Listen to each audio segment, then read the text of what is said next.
So guys, क्या कल वाली रो में सेथ रॉलिंस आके अपना मनी इन द बैंक जो ब्रीफ केस है वो ब्रॉन ब्रेकर को दे देंगे? क्योंकि सेथ रॉलिंस इसको कैश इन तो कर नहीं सकते, क्योंकि आपको पता है कि सेथ रॉलिंस की नी में अब इंजरी हो चुकी है।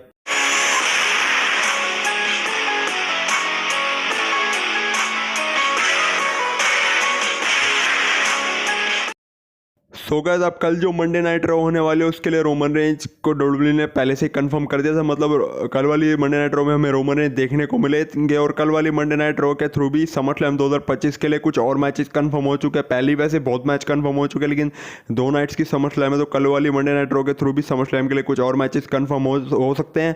सो गाइस, पॉसिबिलिटी ये भी है कि कल वाली मंडे नाइट रो के थ्रू हमें रोमन रेंज का मैच समरस्लैम 2025 के लिए कंफर्म होता हुआ नजर आए। और 2 मैचेज हैं और दोनों में से कोई एक मैच रोमन रेंज का समरस्लैम 2025 के लिए कंफर्म हो सकता है कल वाली मंडे नाइट रो के थ्रू। क्योंकि एक मैचेस के रूमर्स तो मैंने आपको मतलब शुरू से ही बताता आ रहा था, जब से रोमन रेंज का रिटर्न नहीं हो तब से ही मैं आपको बताता आ रहा था। और ये मैच था Roman Reigns versus Bron breaker. और इस मैच काफ़ी टाइम से रूमर्स आ रहे थे कि ये मैच हमें समरस्लैम 2025 में देखने को मिलेगा। और जब से Seth Rollins Saturday night main event में इंजर्ड हो गए थे उसके बाद से तो रूमर्स तेज हो गए थे, क्योंकि डब्ल्यूडब्ल्यूई का ओरिजिनल प्लान समरस्लैम में Roman Reigns versus Seth Rollins का मैच था, जो कि अब शायद हमें रेसलमेनिया 42 में देखने को मिलेगा। लेकिन ये Roman Reigns versus Bron breaker for SummerSlam 2025 ये तो पहला ऑप्शन है। दूसरा ऑप्शन है एक टैग टीम मैच है, जो कि शायद मैंने अपनी किसी वीडियो में आपको बताया था। और ये टैग टीम मैच हो सकता है Roman Reigns and Jey Uso versus Bronson Reed and Bron Breakker के बीच। हमें मतलब इन दोनों में से कोई एक मैच कल वाली मंडे नाइट रो के थ्रू समरस्लैम में कंफर्म होता हुआ नजर आ सकता है।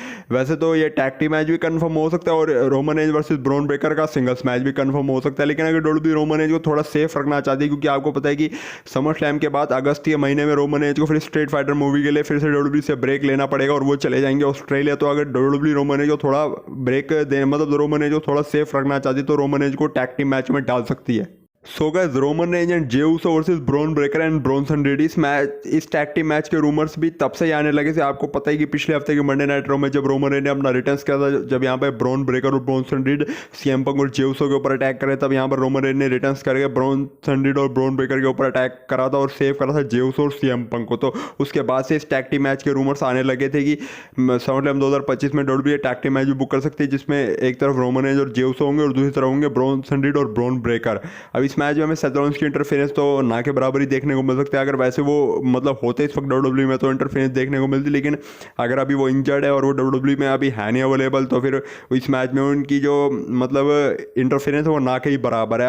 अब ऑप्शन 1 या ऑप्शन 2 में से कोई भी मैच हमें रोमन रेंज का समरस्लैम 2025 के लिए कंफर्म होता हुआ नजर आ सकता है। लेकिन अगर पर्सनली मैं बताऊं तो मैं Roman Reigns versus Bron breaker का देखना चाहूँगा, क्योंकि अगर रोमन रेंज सिंगल्स मैच लड़ते तो ज़्यादा अच्छी बात है। लेकिन अगर Roman Reigns tag team match भी लड़ रहे हैं तो मैं वो भी देखने को तैयार हूँ, क्योंकि मैं समझ सकता हूँ कि रोमन रेंज समरस्लैम 2025 के बाद अपनी मतलब मूवी की शूटिंग के लिए फिर से डब्ल्यूडब्ल्यूई से ब्रेक ले लेंगे, जिसमें वो चले जाएंगे ऑस्ट्रेलिया स्ट्रीट फाइटर मूवी की शूटिंग के लिए। सो गाइस, अगर आप लोगों ने यहाँ तक वीडियो को देख ली तो एक बार चेक कर लो कि अगर आपने वीडियो को लाइक नहीं किया तो लाइक करो, बाकी चैनल को सब्सक्राइब नहीं किया तो सब्सक्राइब भी कर लो, ताकि मुझे भी थोड़ा बहुत अच्छा लग जाए। सो गाइस, नेक्स्ट स्टोरी के बारे में बात करते हैं, जो जुड़ी सेथ रॉलिंस से। तो सैटरडे नाइट मेन इवेंट में LA night versus Seth Rollins के मैच के टाइम सेथ रॉलिंस को नी में इंजरी होगी। उसके बाद से हमें बस इतना पता लगा था कि जो सेथ रॉलिंस की इंजरी है वो रियल है, वो कोई भी स्टोरी लाइन का पार्ट नहीं है। लेकिन सेथ रॉलिंस ने अपनी इंजरी के बारे में उसके बाद मतलब सेथ रॉलिंस ने इंजर्ड होने के बाद अपनी इंजरी के बारे में कोई अपडेट नहीं दी थी और ना डब्ल्यूडब्ल्यूई की तरफ से कोई अपडेट पता लगी थी। लेकिन अभी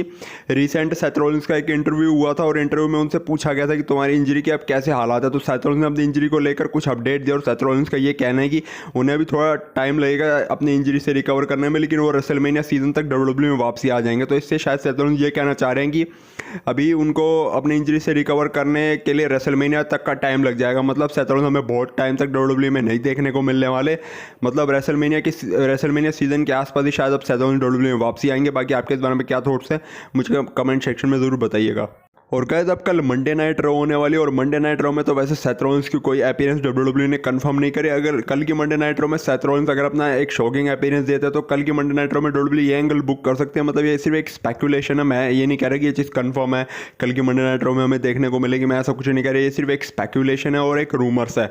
अब अगर कल की मंडे नाइट रो में वैसे तो सेथ रॉलिंस की अपीयरेंस कंफर्म नहीं है, लेकिन अगर वो अपनी शॉकिंग अपीयरेंस कल की मंडे नाइट रो में देते तो ऐसा एंगल डब्ल्यूडब्ल्यूई दिखा सकते हैं कि सेथ रॉलिंस अपनी शॉकिंग अपीयरेंस दे और वो रिंग में आए वो अपनी इंजरी के बारे में अपडेट तो देंगे, लेकिन उनके साथ फिर ब्रॉन ब्रेकर और पॉल हेमन और ब्रॉन रीड खड़े होंगे। मतलब सेथ रॉलिंस की पूरी फैक्शन खड़ी होगी रिंग में, और जो सेथ रॉलिंस है वो अपना ब्रीफ केस हैंड ओवर कर दे ब्रॉन ब्रेकर को। मतलब फिर जो ब्रीफ केस है वो सेथ रॉलिंस के पास नहीं रहेगा, वो ब्रॉन ब्रेकर के पास चला जाएगा, क्योंकि अब यहाँ पे बेशक सेथ रॉलिंस इंजर्ड हो चुका है, लेकिन जो मनी इन द बैंक का ब्रीफ केस है उसका कैश एंड डिले हो गया सेथ रॉलिंस की इंजरी होने की वजह से। तो अगर डब्ल्यूडब्ल्यू ये चाहते हैं कैश एंड डिले ना हो, तो ऐसे में जो सेथ रॉलिंस है वो अपना ब्रीफ केस हैंड ओवर कर सकते हैं ब्रॉन ब्रेकर को। फिर इससे सेथ रॉलिंस फ्री हो जाएंगे और हमें new mister money in the bank देखने को मिलेंगे, ब्रॉन ब्रेकर।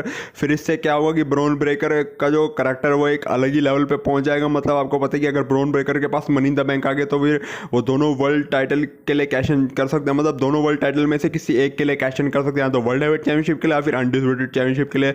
अगर बाय चांस समर स्लैम में जब सीएम पंक और गुंथर का मैच हो रहा होगा, अगर उसमें ब्रॉन ब्रेकर अपना money in the bank cash in करता और वहाँ पे न्यू वर्ल्ड हेवीवेट चैंपियन बन जाए, तो ब्रॉन ब्रेकर है वो मेन इवेंट लेवल वाले सीन के अंदर आ जाएंगे। और फिर इससे मेन इवेंट लेवल वाले सीन के अंदर आने के बाद ब्रॉन ब्रेकर का जो करैक्टर है वो एक अलग ही लेवल पे पहुंच जाएगा। मतलब जो डब्ल्यूडब्ल्यू उनको टॉप लेवल सुपरस्टार को पुश दे रही है वो डब्ल्यूडब्ल्यू आगे इजीली और दे पाएगी। और ब्रॉन ब्रेकर के पास अभी वर्ल्ड टाइटल जीतने के लिए काफ़ी सारी चीज़ें, क्योंकि Bron Breakker 2 time NXT champion, एक 1 time NXT tag team champion और 2 टाइम इंटरकॉन्टिनेंटल चैंपियन है। तो ब्रॉन ब्रेकर के पास वो सारी काबिलियत है कि वो अब डब्ल्यूडब्ल्यू को उनको वर्ल्ड टाइटल जितवा देना चाहिए। तो अगर ऐसे सेथ रॉलिंस अपनी इंजरी की वजह से अगर अपना कैश इन नहीं कर पाते और वो हैंड ओवर कर देते अपना ब्रीफ केस ब्रॉन ब्रेकर को, तो फिर ब्रॉन ब्रेकर उसको कैश इन करके न्यू वर्ल्ड चैंपियन बन सकते हैं। सो गाइस आज की वीडियो यहीं तक थी। आई होप आपको वीडियो जरूर अच्छी लगी होगी, तो लाइक के बना तो कहीं मत जाने। इसके अलावा कमेंट पे आप लोग मुझे बताने कि आप क्या थॉट्स है इस बारे में। बाकी अगर आप लोग चैनल पे नए हो तो चैनल को सब्सक्राइब करके बेल आइकन कॉल पे प्रेस कर लो, क्योंकि इस चैनल पर डेली रेसलिंग कंटेंट आता है। तो अगर आप लोग रेसलिंग के बड़े वाले फैन हो तो चैनल को सब्सक्राइब करके बेल आइकन को ऑल पे जरूर से प्रेस कर सकते हो। बाकी मैं मिलता हूँ आपसे नेक्स्ट वीडियो में, तब तक के लिए bye bye and take care.